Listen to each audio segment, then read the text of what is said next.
Hello, what nuts? Humpty Dump Nuts, and we want the cup nuts. It is Tuesday, June 11th in the United States, and this is What Chaos, presented by Prize Picks Daily Fantasy Sports, made easy. Use promo code What Chaos for a first deposit match up to $100. My name is DJ Bean. That name is Pete Blackburn, and that name is Sean DePaz. Hello, boys. How you doing? Hello. I can't tell if you're tired or sad or annoyed or frustrated or whatever carried over from last night. I'm annoyed, but how could you not be annoyed?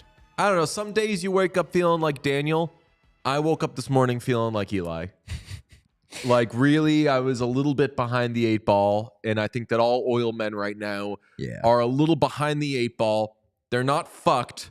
They're not done. They're not saying if I could reach out and grab God by the hand, I would, but he gives us these mysteries, and I wish that he could have alerted us to the panic in our economy, et cetera, et cetera. That's not quite where I am Eli-wise, but I am like another one of these. I might need to visit an old friend and beg for money before he kills me. I mean, another one of these, like the next one, you are fucked. Let's be honest. You are completely fucked. There is no way. I will say 0% chance that the Oilers come back from a 3-0 deficit against the Panthers. I will just say off the top, you haven't been an oil man at all this series. That's not true. You bailed real fucking quick. No, that's not true. Sean? No. Sean's I wouldn't say that he bailed. I was very positive after game like you one. said you would. It was very positive after game one. I thought they were totally okay. I say that last night was not a must-win game. Mm-hmm. I don't think that it was a must-win game. I'm not counting the Oilers out. But what I said last night was there's a lot of reason to be discouraged if you're an Oilers fan after last night's game. Way more after last night's game than after game one. That was basically the refrain of the live stream, if anybody watched. But I would say we should start with the fact that this shit has kind of hit the fan. Physically, hit-wise, Jeff Merrick was on with us the other day, yesterday, Monday, and said that basically the series will start when someone does something. And we all assumed it would be the Panthers because they have been the quote-unquote dirtier team this postseason. But a bunch of shit happened last night, and it was mostly from the Oilers' end, culminating in a high, we'll say, head start-ish kind of hit from Leon Draisaitl on Sasha Barkov that forced Barkov from the game. It got a 2-minute minor for roughing. I thought in the moment it could have gotten a major for charging, but it did not. As I said, Barkov doesn't play the rest of the game. Paul Maurice pissed after the game. Sean, do you have it? Paul, what was your reaction to the hit on Barkey, and do you expect the league to take a look at it? The league looks at everything. They'll look at every hit. Just quickly, because I think you're holding back, how do you feel about the hit on Barkov? This isn't the Oprah Winfrey Show. My feelings don't matter. All right, so Johnny Joke Maker not making jokes. Well, he did. He said, this isn't the Oprah Winfrey Show. Wasn't a joke? I mean, statement of fact. It is a fact. But it is a fact, but there's some truth in every. There's a little joke in there. A little if slight he joke. said, what is this, Oprah? That's a little jokey. This isn't the Oprah Winfrey Show is a statement of fact. It is. Yeah, that's true. Although NHL post-game press conferences would be a lot more interesting if they were the Oprah Winfrey Show.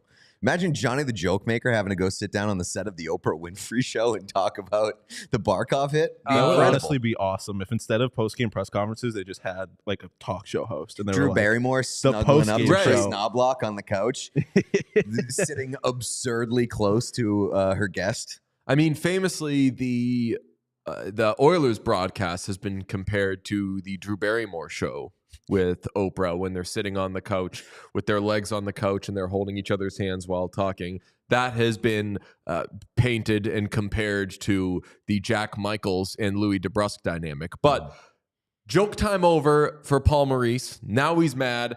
Do you think he's mad because he thinks that Sasha Barkov is going to miss time? Do you think Sasha Barkov is going to miss time? My guess is the fact that he didn't play the last 9:28 of the game, they're worried about him. Yeah. And Maurice is thinking, these motherfuckers, that's how they think they're going to fucking win this, by taking our guys out. Yeah, I mean, it's tough to speculate just because head injuries are difficult to diagnose from a distance. It obviously did not look good. Barkov didn't return, and he's got a history of head injuries. So signs point, and then the Maurice reaction, signs point to him maybe being, his status being in jeopardy. And we discussed this last night. It's hard to call for discipline based on the result, but I think it's kind of okay sometimes. And if Barkov's out for a decent portion of time, even one game, I think you look at a Draisaitl suspension. I do. I think that's a suspendable hit. Maybe not so much in the playoffs. Obviously, the bar is raised for what calls for a suspension, and I think it's raised even higher when it comes from a star player like Leon Draisaitl. But I think that's a suspendable hit, especially if Barkov's injured. I mean, maybe I'm wrong. You tell me a good player who has been suspended in the Stanley Cup Final since Chris Pronger in like fucking 1898 Anno Domini shit. Do you think that it was suspendable? I said in the moment I thought that was charging. Well, I think that if you gave him the major, the conversation about it being suspendable gets taken off the table right away, because you got the game. Oh, you're right. You got the game there, like, because it was 2 minutes. I think then it brings up the discussion of whether or not. What do you mean you got the game? He wouldn't have been tossed. Five in a game. You would, okay. If 5 in a game is but a charging major always a match penalty? It's not necessarily, but you can give him a game misconduct. So I wouldn't have given him a game misconduct. I would have given him 5 minutes. But anyway, even if you give him the 5, I think the suspension is off the table. Now I think it's on the table. Okay, so interesting. I would have guessed that it would be more in play if you called it on the ice, because you're saying that we've already established this is bad. We have to take it seriously. I didn't think of the suspension potentially being the makeup call there, but we saw way more. I don't know if Draisaitl gets suspended. I'd say it's unlikely. I would guess no, based on going into the series. I thought that the Panthers wouldn't do anything to McDavid and Draisaitl because it's understood those guys are untouchable. I think that with league discipline, it kind of might be the same. Those two have to do a lot worse to get taken seriously, suspension-wise.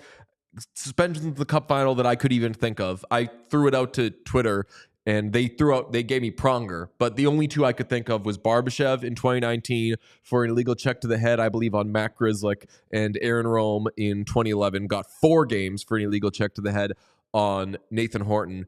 And that was just like so blatant, right on the blue line, was the center of everything. And Aaron Rome was a fine player, but Aaron Rome is not Leon Draisaitl. So I'd be surprised if there was a suspension. What Chat's throwing out a bunch of suspensions that were not in the Cup Final. Right. Yeah, so there's there's been suspensions in the playoffs.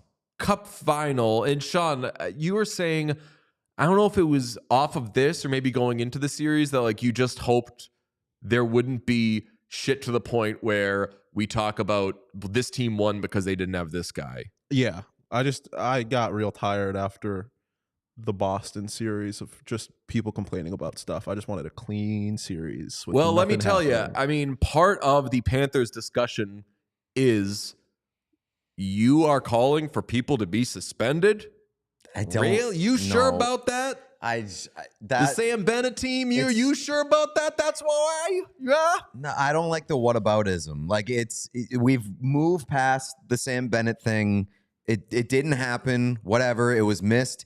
This one was not missed. It was a bad hit that took out the best player on the Panthers. Also, I could be wrong. I don't feel like Panthers fans after that were being like, "There's nothing there. He doesn't deserve."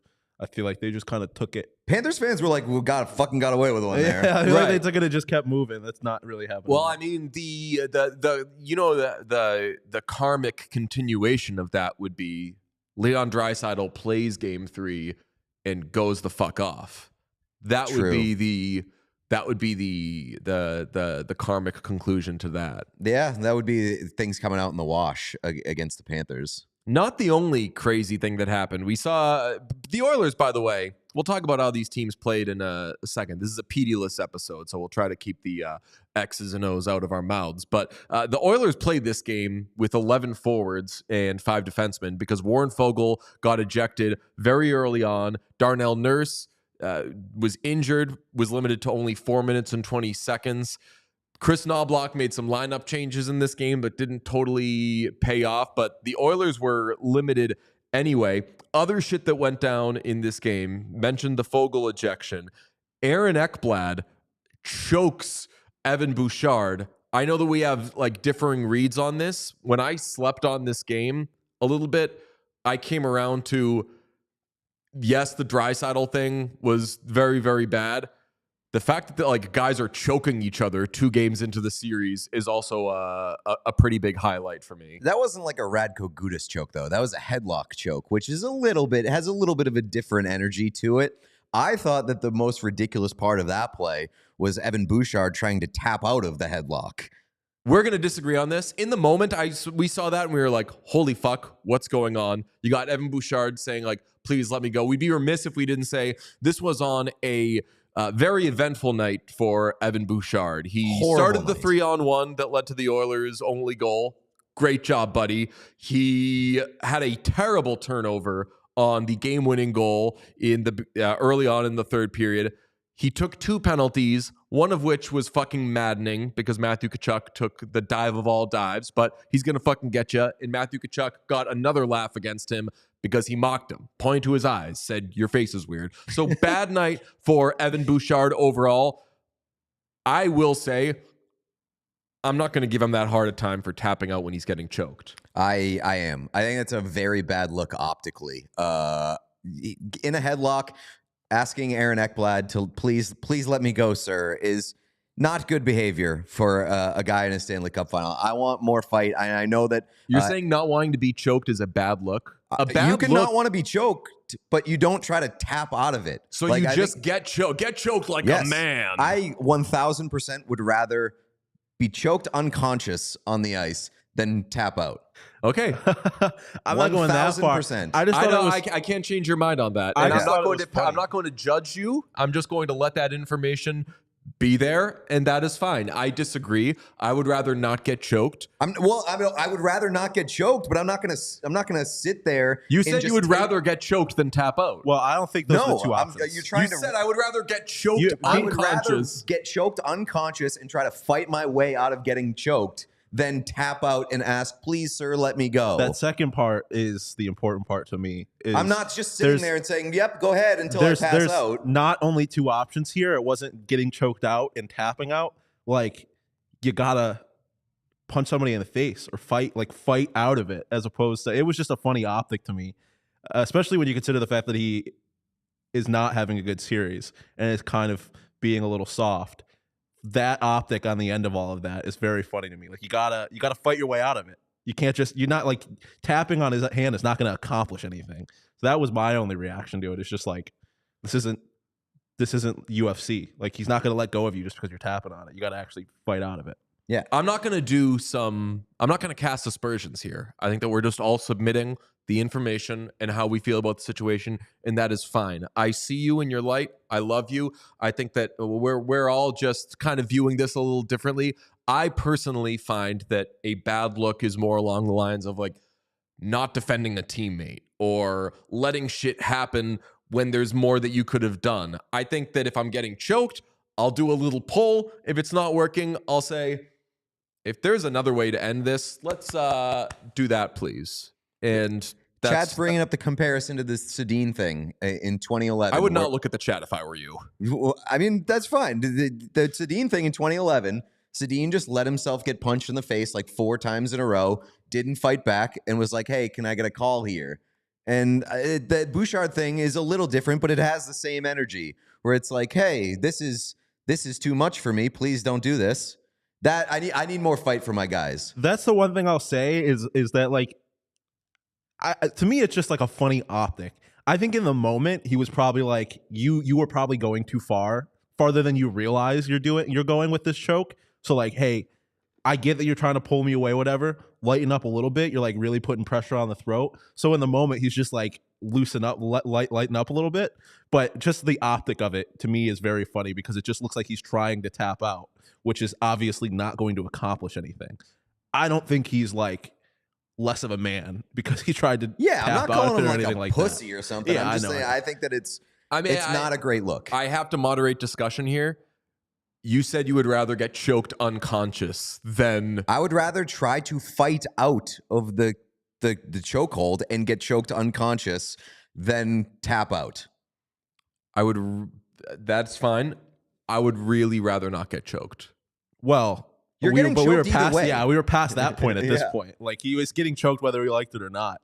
I mean, I don't want to get choked unconscious, but I don't think the idea of like trying to The tap out principle of it is I'm not. which again, tapping out. I don't think he was actually trying to tap out. Like I don't think this was I do. I don't think this was literally like I give up and he expected I think him he to- was like, get me out of this. Yeah. I don't think he was expecting him to like let go of him just because he was tapping on his hand. I don't think that's actually what was happening. It just is a funny optic. I'll also say, like, not that it should matter here. Like, I am anti-choking I am anti-non-consensual choking. Okay. And it did not seem that there was a lot of consent coming from Evan Bouchard there. But I don't know. I disagree on that because I thought the Radko Gudas choking Brady Tkachuk thing was hilarious. It was very funny.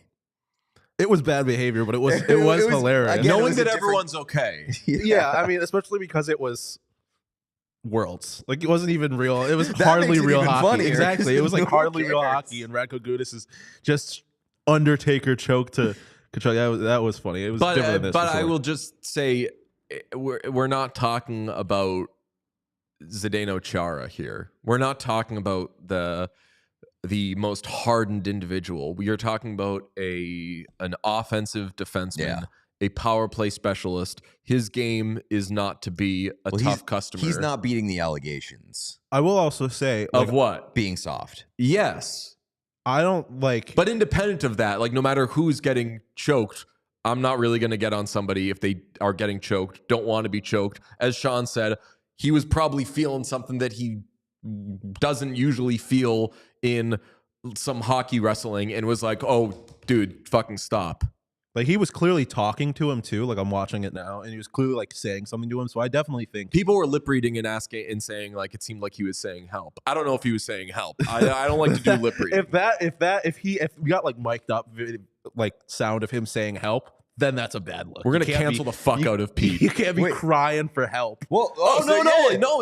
I was gonna say like if he's getting choked and he's like, oh, dude, stop, like Well, help. it depends on, Well, on the that's volume, okay. but I think that if you can say the words help at a normal volume, you shouldn't be tapping out of a Well, chokehold. that's probably. I'm saying more like if he's saying help in like a let up, that's fine. If he's saying help like he's crying out for his teammates to come rescue him, Yeah. that's a funny look. Yeah. But my thing was like, were you coming at this as saying like Ekblad's behavior is bad? Because like I don't think he really did anything like that. Yeah, no, I don't That think that wrong.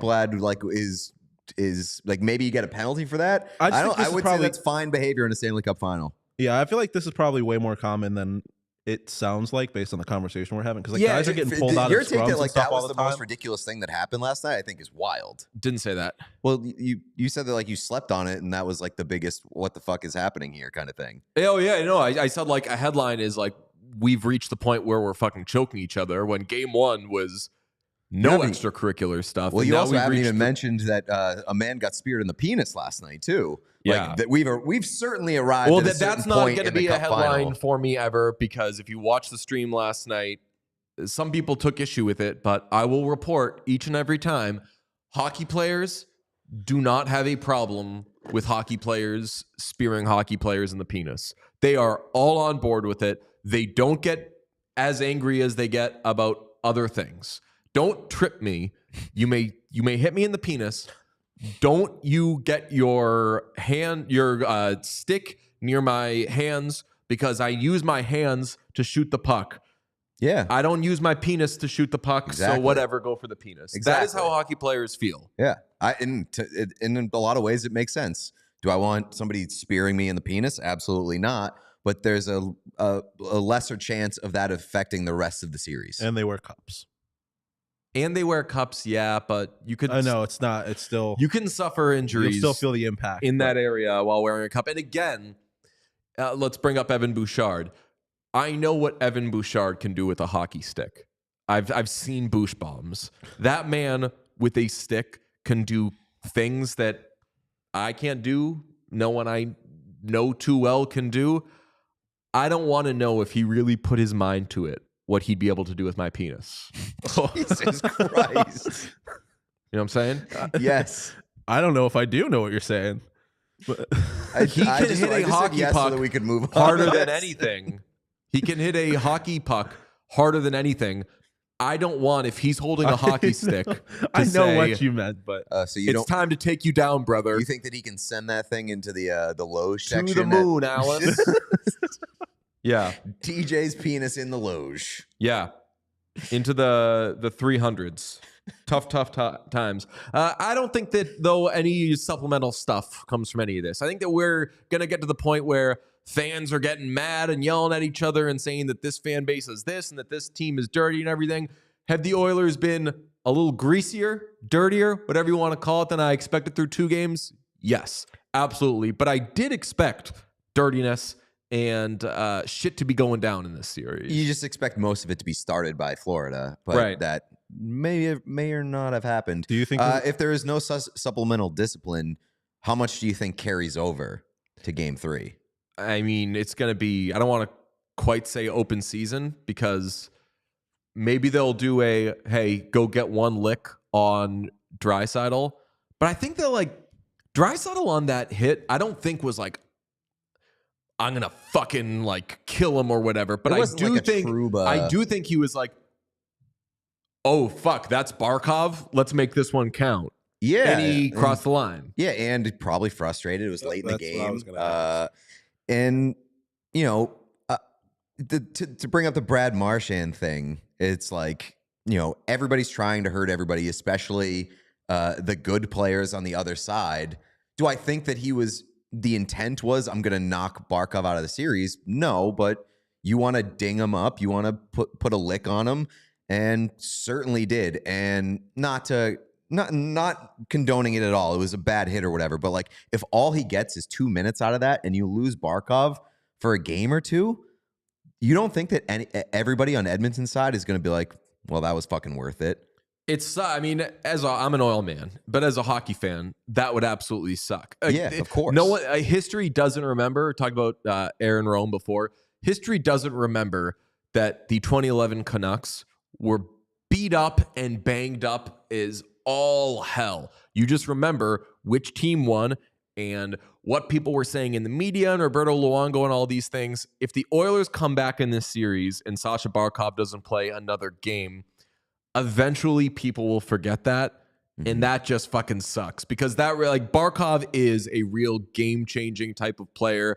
I mean, in game 1, I thought was basically like, yeah, we'll be under siege, but if McDavid doesn't score, that's fucking fine. And through 2 games, Connor McDavid has 1 point in this series. And nobody knows that more than the Panthers. Like, maybe it's too recent that people haven't forgotten yet, but last year against Vegas, they were fucking decimated in the final, and big reason why it was as quick as it was. So, like, they know the importance of being healthy, and I'm going to guess that's part of the reason why Paul Maurice was so upset last night. We're going to bring in John Buccigross in just a little bit, so we'll knock out a couple of ads, so we will continue the conversation about the Stanley Cup Final. This episode is brought to you by Prize Picks, America's #1 fantasy sports app with over 5 million members. It's the most fun and exciting way to get on the action while you watch your favorite sports and players. You just pick more or less on 2 or more player stats for a shot to win up to 100x your cash. Pete and I were trying to 19x? 19.5x. We were trying to 19.5x. We were doing Demon and Goblin mode. Demon and Goblins are great. Demons, you see, they're a little trickier to hit, but if you hit them, the multipliers are much greater. Goblins, on the other hand, a little easier to hit. We hit a goblin. We had a did. goblin on McDavid assists. He had an assist, his only point of the series. Demons, a little tougher. We had Bob over 29 and a half. over saves. 29 and a half saves. The Oilers got like 8 shots on goal the entire game. So didn't quite hit the demon on that, but it's why we play. It's a tough scene. It was a tough scene in more ways than one, but you should join the fun, and you could do it NHL, MLB, WNBA. Boy, oh boy. You see, speaking of dives, you see Caitlin Clark taking a little dive last night. Dejanay after Sean was really mocking her. She did this after. It's actually called Desharnais. He was in last night for the Oilers.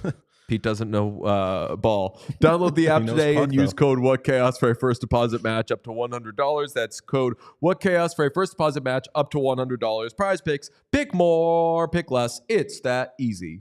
It's also very easy to put on a pair of Shady Rays in the summer. And that's a great thing to do because it's getting sunnier, it's getting nicer, the weather's unbelievable. Protect your eyes with some Shady Rays because they are our favorite brand of sunglasses. They're quality shades built to last, and they have you covered with premium polarized shades that won't break the bank. And if they break physically, you get a nice little replacement. That's one of our favorite things about Shady Rays. If you lose a pair or you break a pair, they'll replace them for you for free. I walk into, I wear my sunglasses all day, and then I go inside. It's time to take your sunglasses off. I go, just gonna get a new throw one. them right out the window. Just gonna get some new ones. Can you imagine? Just right out the window into the middle of the I wonder street. if there's a point at which Shady Rays is going to be like, this is your 35th replacement in 36 days. Yeah. Or if they're just going to keep giving them to you. You say, All show me that gone. fine print that I get as many pairs as I want. They offer a world-class product rated 5 stars by over 300,000 people. Their shades have durable frames and crystal clear optics, making them the perfect choice for all outdoor adventures. They've also got like a million styles, not a million, but hundreds of styles. They've got a lot of colors that can match NHL teams. So if you want to match your jersey, go for it. We love Shady Rays. They sent us a couple pairs, and we love wearing them. So exclusively for our listeners, Shady Rays is giving out their best deal of the season. Head to shadyrays.com and use code AC35 for 35% off polarized sunglasses. Try for yourself the shades rated 5 stars by over 300,000 people. That's Shady Rays, baby. Oh, that's the good stuff. We're going to be joined by John Buccigross in just a couple of minutes. The Panthers do deserve a lot of credit. I know that we're talking about hits and everything, and we haven't really talked about how either team has played.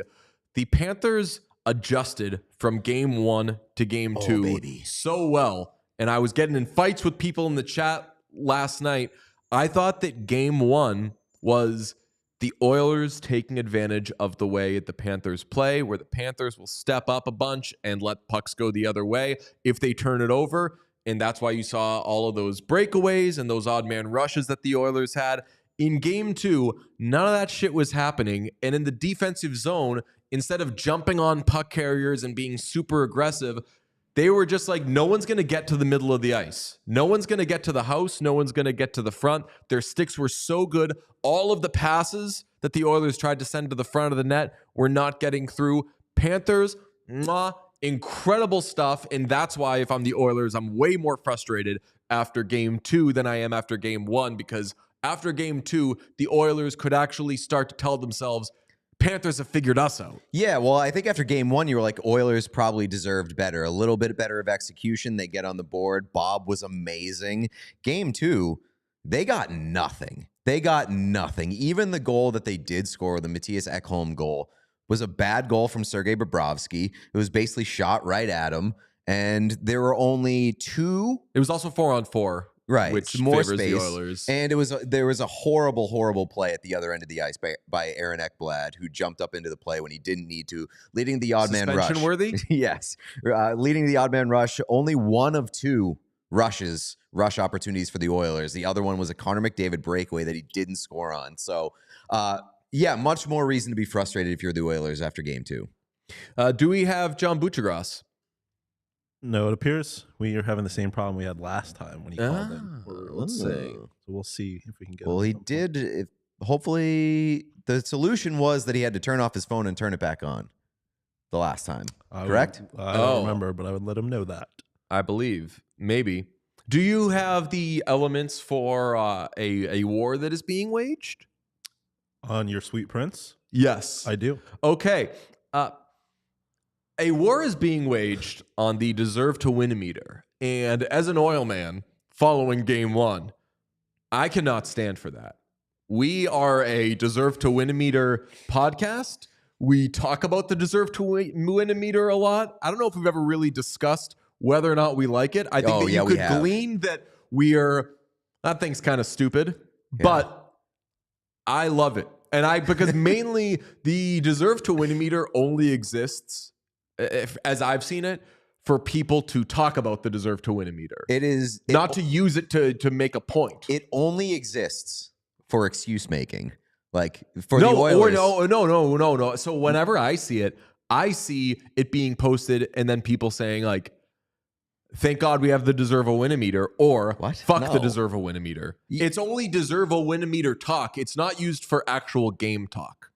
No, it is. Well, it is absolutely used, but only in the situation where what happened to the Oilers in game one, where they controlled plus and they came away with the loss. That's the only situation in which you ever see the deserve to win a meter. But I've been put in a precarious situation now because I've been on record all season as really, really disliking the deserve to win a meter for that particular reason, that it only ever shows up when it's used as an excuse for a team. But now, like our friend Sarah Siv says she fucking hates the deserve to win a meter. Throw it up, Sean. Jackie Redmond was like, I also hate it. It is one of my least favorite things in sports. So they're waging war on the deserve to win a meter, I think, in the wrong spot, because like I used the deserve to win a meter after game one just to see how lopsided it would be, just out of curiosity's sake. I'm not saying that the Oilers deserved to win game one, but in most situations, they would. Right. We can tell from watching or from using other numbers if a team outplayed another team. And the Oilers outplayed the Panthers in game one. Mainly I like this whole thing because Sarah and Jackie, both friends of the shows, were both fucking massive hardos about it. So mad. Massive hardos about it. It's a branding. Then why didn't you win? It's a branding issue. You deserve to win. Why didn't you win? It's a branding issue. The deserve to win a meter sounds gimmicky, and it's like I get the just win the game.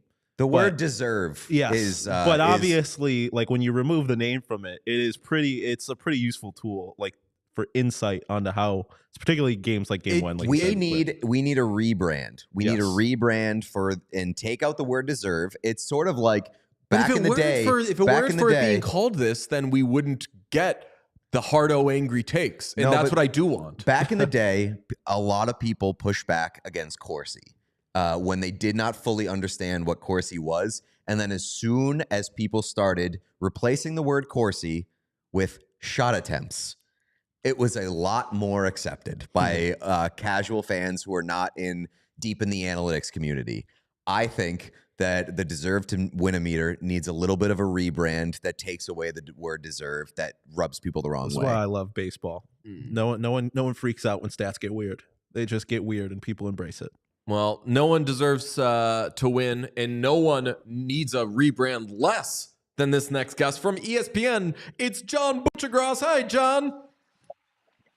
Hello, boys. Where are you? Great background. Yeah, I'm trying to find a good spot. It's in Sandwich restaurant. The tea room is to my left. It's closed. I'm waiting for some dude to show up out of the woods with a shotgun and blow me away. So I'm risking my life for you fellas. Now, would this tea room be golf tees, T-shirts, or maybe even as like a spot of tea? Yeah, it's TEA. And that's cool. But no one's here. Purple umbrellas and a nice elm tree behind me. So yeah, good to be here. Are you wearing that orange shirt in support of the Oil Boys? No, just have first one I bought. That would be a good call. This umbrella is blue, so yeah, I am surrounded by Oiler colors. Down 0-2, it doesn't look good. The They deserve to win game one, but There you go. Nice. I heard, I heard what you guys, when you train to become a Navy SEAL, there's this thing where they come and inspect your room every day. And even if it's perfect, they have you run down to the ocean, jump in your full garb, get out, roll around the sand. They call it a starfish thing. And then you have to work and train that whole day in your uniform, covered in sand, wet, soaking wet and cold all day long. And the lesson, and some people, it drives them to quit the Navy SEALs because, like, wait a minute, I did everything right. I was perfect. My room was perfect. My bed was perfect. My uniform, my shoes are spit shine perfect. But they still do it. And they do it because sometimes life is unfair. That's the whole lesson. It's what you can do everything exactly right, and still you have to spend the day cold, shivered, and covered in sand. And that's what happens sometimes in hockey. You can do everything right, and you don't win in the end. What do you think was more representative of how this series will go, game one or game two? Yeah, I think more like game two. I think that game one, somewhat domination by the Oilers, where they looked a step faster. That was a bit of a mirage, I think, and caught the Panthers off guard after playing some teams not as quick and fast, and like the Rangers and the Bruins, on overall scary team speed. And so I think it just caught them off guard, and they adjusted in game two, and I would think that would be what the series would look like more. So that's why it's a big challenge for the Oilers, if they can win these grinding, low-scoring games. Unless the power play gets hot again as the series goes, that can happen. But this looks like a grindy, low-scoring game. And last night, if they could get that second goal, then they can shut it down and win and even the series. But they couldn't get that second goal after being up 1-0. Do you feel the shit has sufficiently hit the fan from a physical and messiness standpoint? Do you think that anything should come of any of the shenanigans last night, or do you feel that this is just going to get worse and worse as it goes on? Yeah, because the Oilers are smart. They're well coached. They understand. Knobloch makes big changes when they lose, and now mucking it up when you're losing, that you have to do it. And that's the only way. You have to fight for a series. You have to take it from them. You have to do extreme things because it's not going to happen otherwise, especially now, down 2-0. So obviously that's a suspendable hit by Draisaitl in the regular season. He's not going to – I mean, if Trouba doesn't get suspended, if Sam Bennett doesn't get suspended for punching Brad Marchand and him missing 2 games, then Draisaitl is not going to get suspended. Do you think there's a breakthrough coming for the Oilers stars? I mean, McDavid, Draisaitl, even Bouchard and Hyman, like all of those guys have been extremely quiet. Do you think that that's inevitable for them to break through, or is the Panthers defense good enough to keep them quiet long enough for this series to be over before that happens? Yeah, I don't sense an inevitability from what I've seen. Now, certainly the game can always go certain ways and curves and momentums and things. The one game can look so much differently from the next. It's really interesting how hockey works that way. But, Draisaitl just can't seem to find an open space to shoot. I think he actually needs to change. If they could, I wonder if they'll change up their look in the power play with Draisaitl, or obviously it's been so successful, but clearly they're putting Forsling on that side and just really taking anything away from him. Although he had a bad angle shot that Bob almost came off the post last night. Again, it's a game of inches, and that he certainly could have tucked that one in, and maybe he will in game 3. But no, I don't see that inevitability. Now Barkov doesn't play in game 3. That changes everything. He did look pretty somewhat concussed after that hit as he was going down. Now we'll see. 2 days off. Maybe he'll be back and be fine, but that changes everything with the Panthers. He's the hub. He's the fulcrum of the whole team.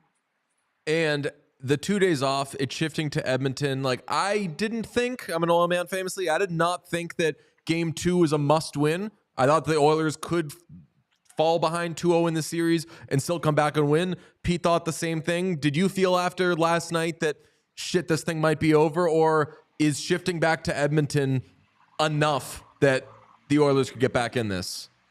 I mean, they got to win 4 out of 5. It's hard to win 4 out of 5, against the Blackhawks. I mean, maybe not the Blackhawks, but it's just hard to beat the same team 4 out of 5 times, especially insane that straight team for Chicago to catch this time of year. Yeah. I know. So They thought they were in the clear. For Cody Ceci of all the teams. But I can't believe he was scratched last night.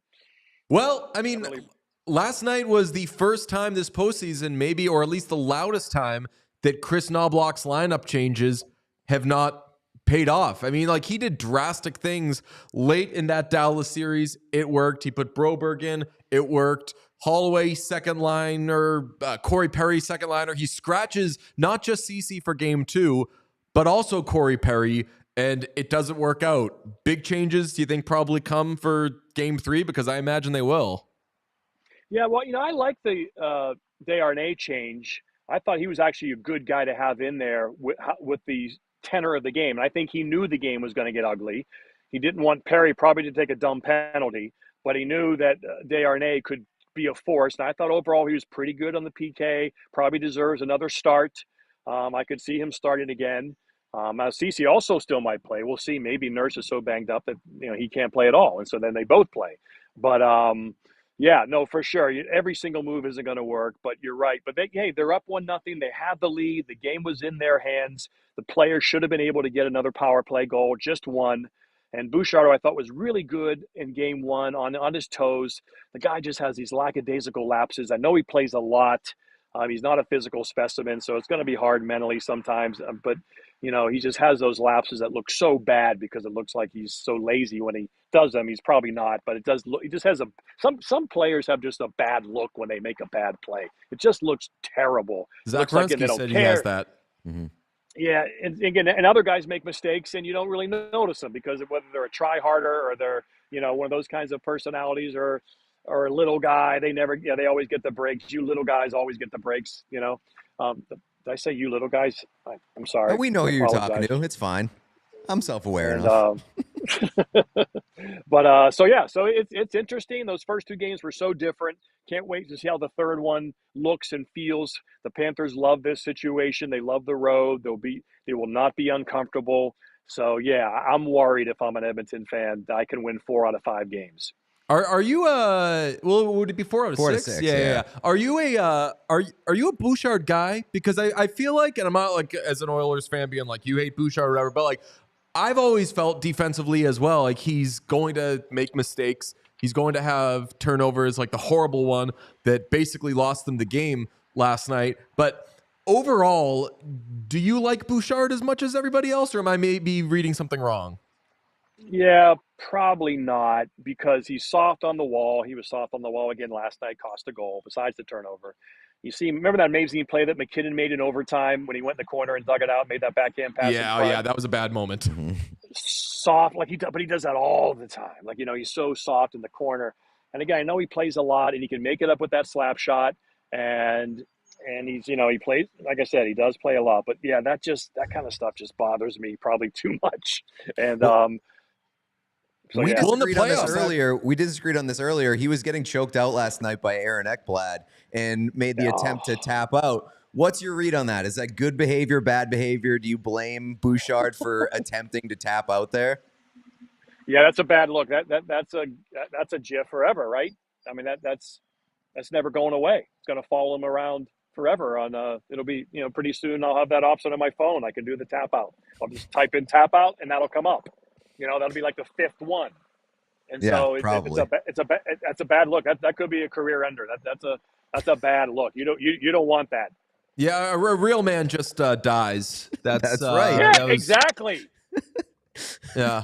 Okay, I gotcha. Yeah. I like that. Good takes, boys. Like of the 2 games that have happened in the series so far, I saw that Biz on Spit and Chiclet said that he would rather bleed out on the ice than wear the Band-Aid that McDavid had on his chin in game 1.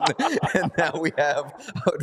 So I definitely identify with that, like the Band-Aid on the face. I've done shit like that before. Yeah, I mean, I'm elbowing the guy in the balls before I'm tapping his arm. Like or with my heel, I'll do a heel up skate move, and I accidentally might slice, his inner thigh, and that could happen. So just, I would not have tapped that. I think there's a way you can get out of that. I mean, you want an all-time clip? You want an all-time clip? Evan Bouchard losing his balance to go 1 foot to like try to kick Aaron Ekblad in the penis. That would be amazing. The better one than that. So again, I don't mind the tap out. I mean, all he has to do is if somebody said, "Hey, why'd you tap out?" You say like, "Oh, I was actually losing oxygen," and then hardos like you and Pete will still go at him for that. But quite frankly, I'm a survive the moment kind of guy. If if it weren't for tapping out, I would have been long dead by now, I would say. Let me ask you this. Who would you put as your Conn Smythe for the Florida Panthers at this moment in time? Because I don't feel like there's a clear answer. No, I think it'll be answered in these next, if they win 2 more. Bob's on this incredible run of 2 goals or less. I know the save percentage isn't gaudy. It was 915 going into last night. Aiden Hill last year was 932. And so you figure a 925 or up is kind of your Conn Smythe number for a goalie, maybe. But again, he's playing the right way at the right time, and I do think the finals should be weighted. If if a guy has a run in the playoffs in the finals, that's why I thought Jack Eichel was the Conn Smythe. I thought he was the most important. I did too. Golden Knight last year, not Jonathan Marchessault, because who got him in bulk, but still very important. But what Eichel had to do. And just like, again, what Barkov, if he can pop in a couple more goals, get the offense up a little bit, in totality, he has a chance to get it. But if Bob can, especially if they sweep and Bob only allows 1 or 2 goals in the next 2 games, he's probably going to sneak in and get that Conn Smythe, which would be obviously big for his career. 2 Vezinas, a Cup, and a Conn Smythe. I know there's still a Hall of Fame debate about him. He's had an interesting career, kind of up and down, sometimes on shitty teams. But it's going to be a career that's better than Henrik Lundqvist. And I know New York doesn't want to hear it, but it's true. How do you think Edmonton gets back in this series? 0 for 7 on the power play, 0 for 4 last night. I want to say, 1 shot on goal on the power play? Just like nothing offensively, but PK streak's over too. Worth pointing out. Oh, that's right. So I'll say for all the crying about the Draisaitl Barkov thing, that kind of sealed the game for Florida. Mm-hmm. They scored on the power play to make it 3-1, and then I'm not sure that's a trade you make though if you're Florida, if Barkov's out. Right, but I feel like it was treated as though there was no like punishment given, and like they fucking lost the game because of it. So there was some punishment given, but like, what does Edmonton have to do to get to the middle of the ice to get the chances that they were having in game 1? Because none of the passes to the front of the net were even close to going through.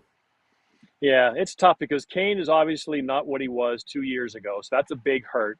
Holloway has kind of disappeared after a pretty impressive little run there. He kind of found his footing in the second round, and then just kind of went away, and so he's been a little invisible. So he would have to reemerge. I don't think you're going to get a lot from Kane. You might get 1.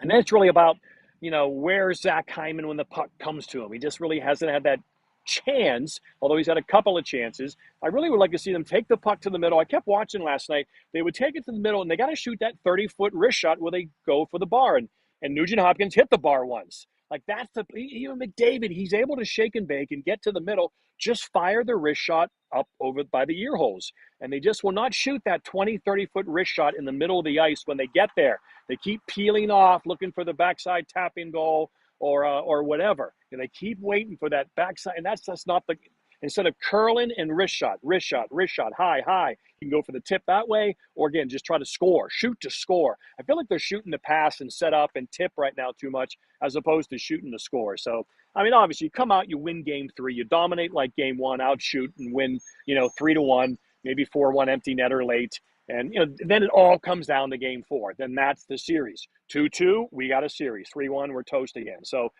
it's obviously game 3, come out, dominate and win. And then it's all about game 4. And that's going to be awesome television. So I really hope they win game 3 just so we get that game 4 theater. Can I paint you a picture? They go to game 3. It's crazy over there. Moss Pit, whole 9. They win game 3 just off of momentum and vibes. What happens between game 3 and game 4? I can tell you what. Somebody named by the name of Shania Twain takes the motherfucking stage outside of the game. You're telling me that when you have momentum on your side and you're getting any man of mine, please, that series is over. If the Oilers win game 3, they're set because Shania is going to propel them to game 4, and then Florida's going back home. And they say the series doesn't start until the home team loses. Or DJ Khaled goes home. Which is it?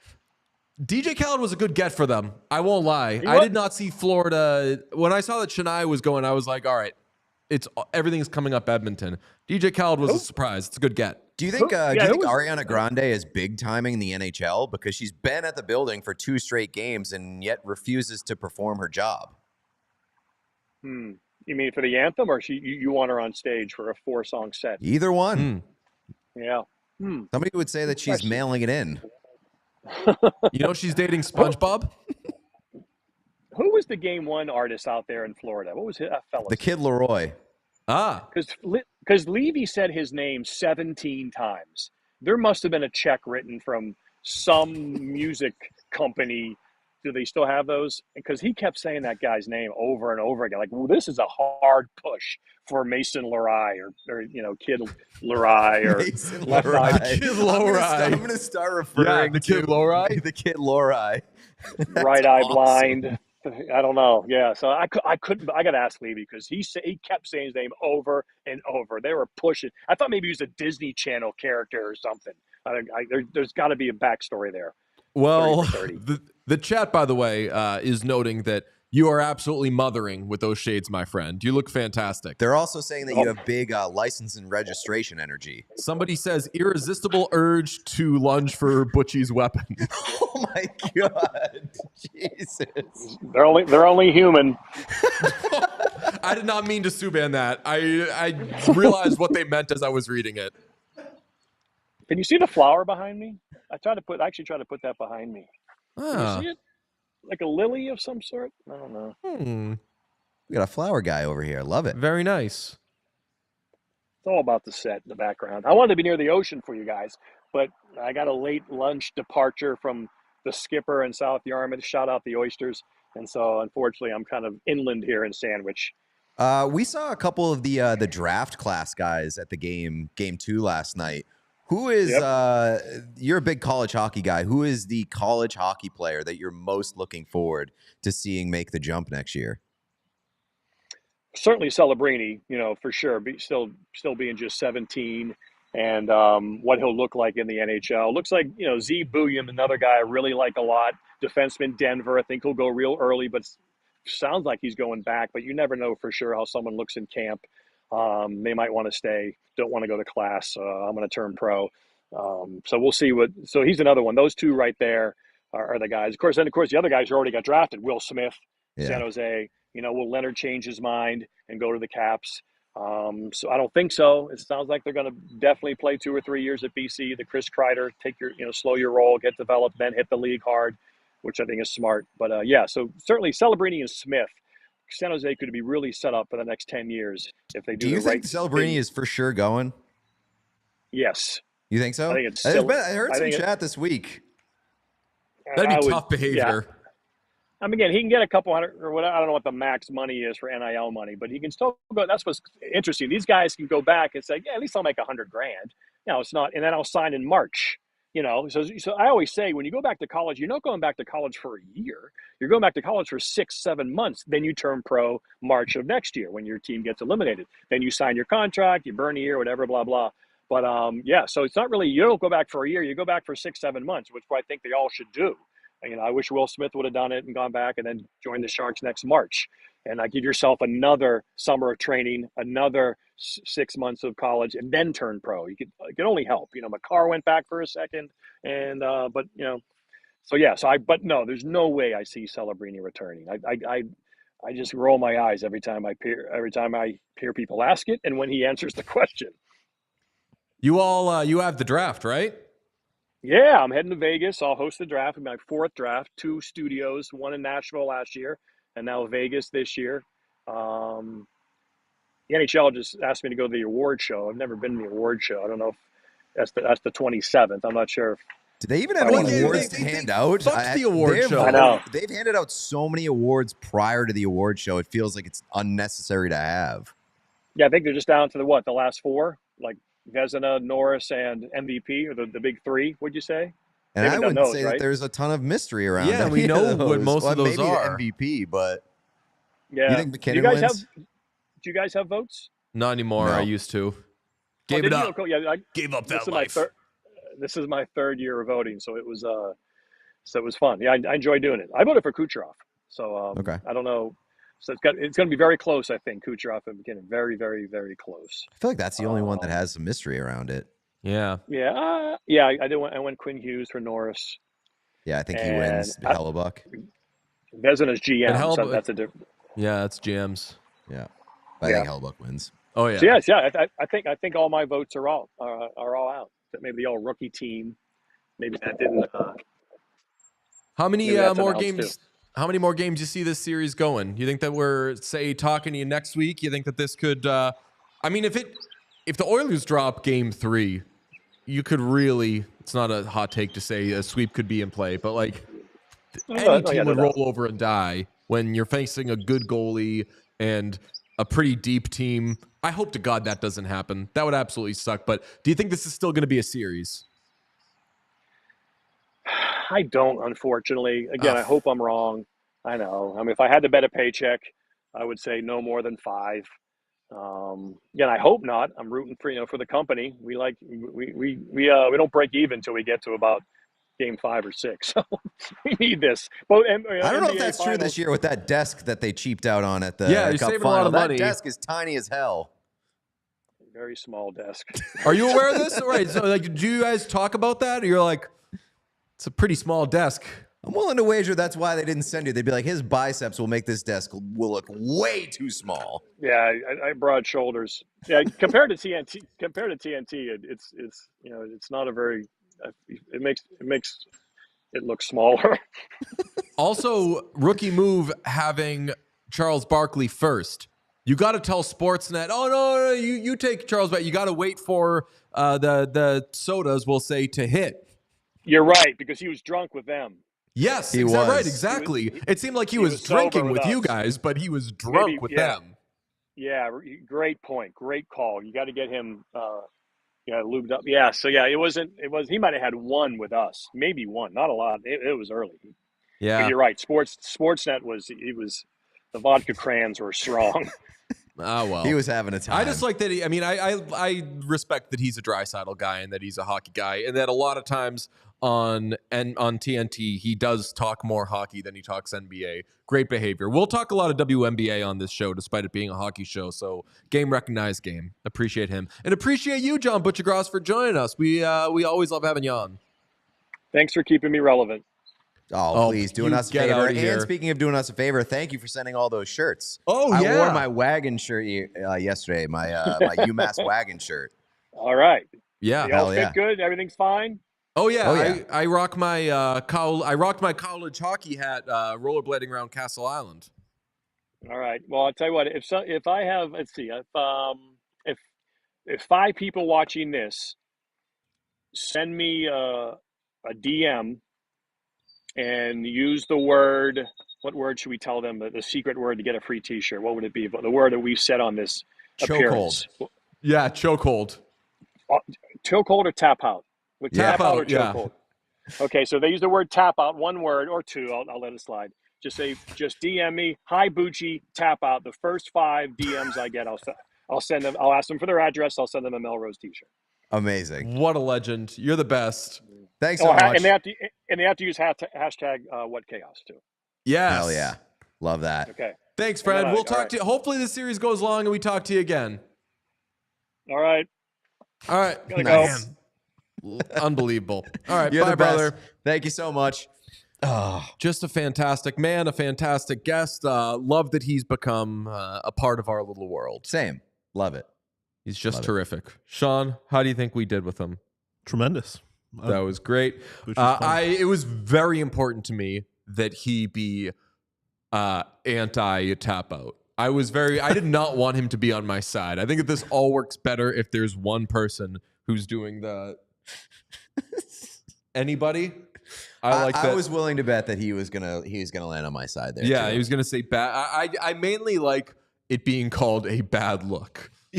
Bad look to not want to be That's all choked. it comes down to. It's Yeah, not about it it is a being bad look. bad Looks behavior bad, yeah. necessarily. It's just the optics It's of a it. bad look. Yep. You know, So. you should say, that's all you got. You say, yeah, that's right. Choke me, daddy. Yeah, something like that. Mm-hmm. That's what I want from my boosh. That's what Brad Marchand would That's what do. I want from my boosh. I honestly, Is choke me, daddy. if you're I choking out, bet if he says choke me, daddy, Ekblad lets him go. that's what I was gonna say. Yeah, If and you're that's what I'm saying. Like Brad Marchand would be like, "That's all you got," and Ekblad would be like, what? And they No. let go of him. And then Brad Marchand would be like, homophobic much? And then Aaron Ekblad gets suspended, not for choking, but for letting someone out of a chokehold once a man, said, nice. Yeah, keep going. I'm going to suck that dick. And then he's, whoa. And then I there think you that go, works you're free. way better than a tap out. Yeah. If I'm choking somebody like that in a Trick fight, them into looking homophobic? there's a video I saw the other day where it was a guy and he was like, two guys were coming up to fight him, and he was like, I'll take both of you at once. And they came up with the fists up, and they're like, oh, you're talking about fighting? If they pulled one of those, and he was just like, harder. I'm like, oh, what the? You're a little crazy here. I'm not prepared for all this.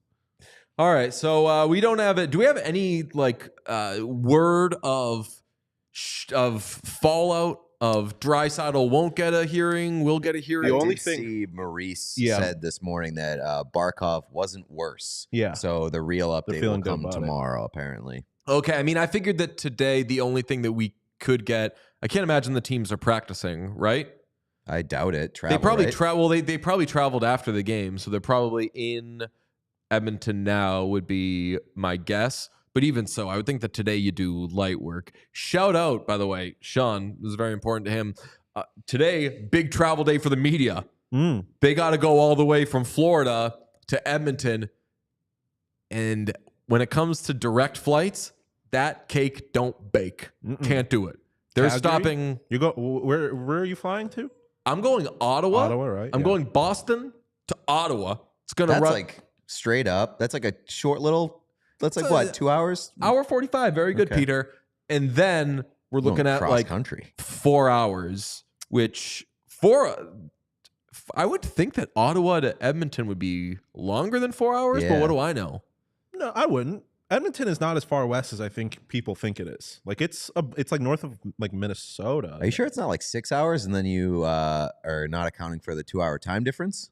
Oh, I don't believe. I mean, it said my itinerary says 4 hours, but I don't. And if that's really a 6 hours thing, they should make note of that. It should say like real ass time. if they're listing a time like a length of time, then that's got to be the length of the Yes, flight. that's what it says. They'll list like the times that you're Because isn't taking it off. like 8.5 hours from Florida Sean, to could you pull up Edmonton? a U.S. map on Google Yes, I can. and then just go to Montana? Well, U.S. map. I don't think we need a little more than a U.S. map here now. Yes, Well, just like do like the globe. They will not carry us to Edmonton. Just the US globe. map. Right. Okay. So go to Montana. Well, we're not sharing the screen yet. Okay.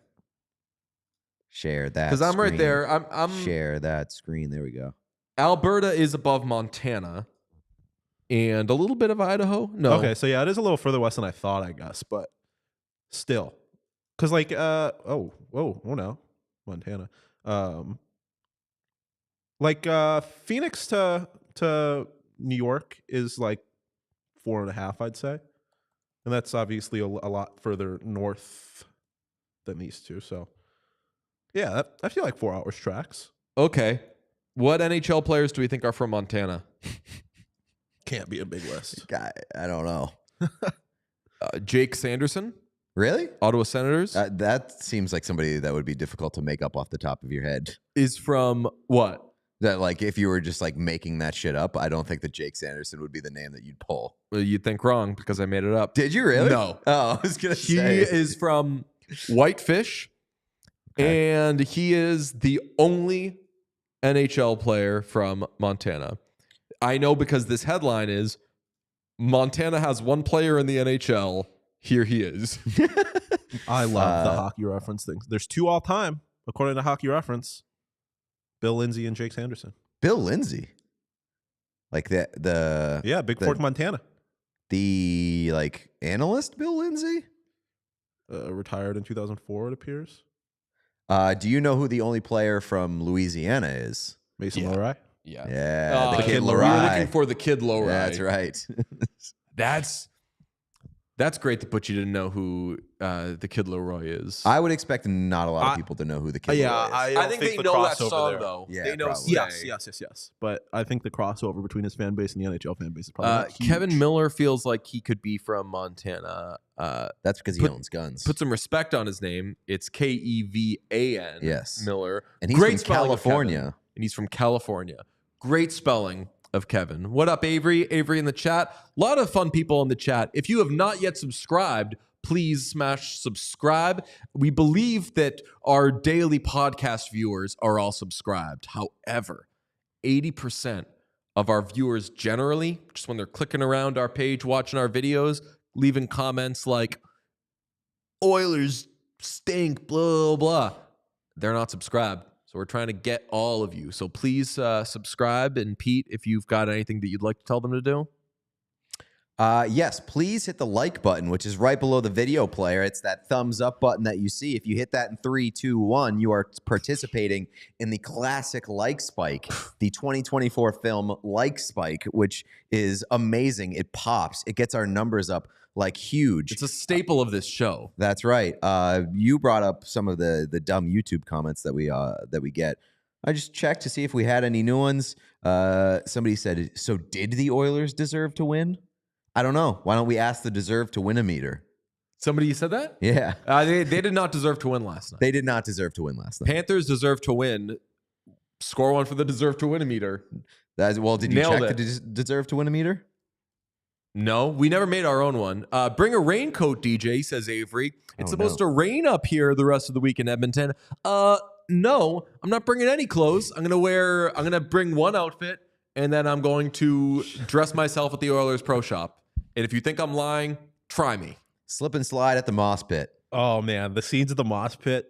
If it's just like rainy and muddy, it's gonna be crazy. Slip and slide in the moss pit would be like a dance circle with there was like a slip and slide circle. Yes, incredible. 69.6% deserve to win a meter for the Florida Panthers last night, which seems very low. So we got a 69% on the deserve to win a meter. We got a 420 Darnell Nurse ice time. Oilers in trouble if they don't have Darnell Nurse, you think? I mean, we talked earlier. It's only fair. We said, oh, he's playing so poorly. He's being he's detriment to them. The argument that like Darnell Nurse is hurting the Oilers is not that they need to do without Darnell Nurse. The argument is that Darnell Nurse needs to play better because he's too important to that team. So I would say, yes, the Oilers would be in trouble if Darnell Nurse was not in the lineup, because the Oilers' blue line is pretty thin and modest and lacking difference makers as it is, which is why we were begging Darnell Nurse to play better, because he is one of the players capable of being a difference maker. So yes, they would be in trouble without him. I mean, he is, even with playing 420 last night, he is fourth on the Oilers in time on ice per game. Do you know who is, or among defensemen, do you know who is third? Who is third? Cody Ceci? Cody Ceci is third. And then you would have Ekholm and Bouchard, correct? Bouchard 1. Yeah. Ekholm 2. Bouchard needs to be better, but part of Bouchard being better is like he has, Sean, throw up the full screen of the Oilers' top players.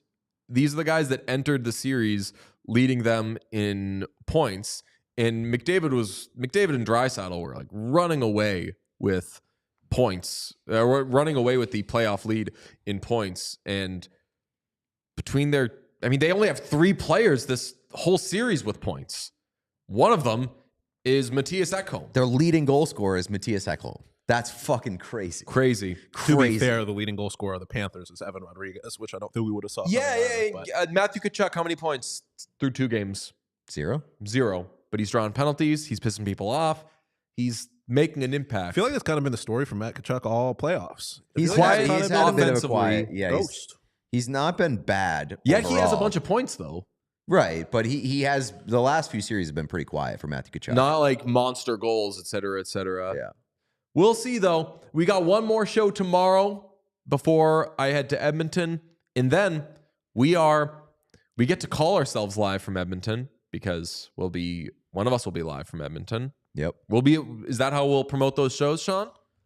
Live from Edmonton. Feels a little misleading, but we I can think do whatever we want. For the sake of brevity, we're not going to say like half live from Edmonton. That would be stupid. No, We're not show stupid. tweet tomorrow We is could say we're boots on going the ground. live with a YouTube show. But boots on the ground, not to get technical, like if Pete were in Edmonton and he's I not got the an first idea. voice that you hear and he's not like hosting the show, then it would be a little. I think that because the first voice you hear welcoming you in, I'm saying that we get to play the card of the show is live in Edmonton if the person talking first is in Edmonton.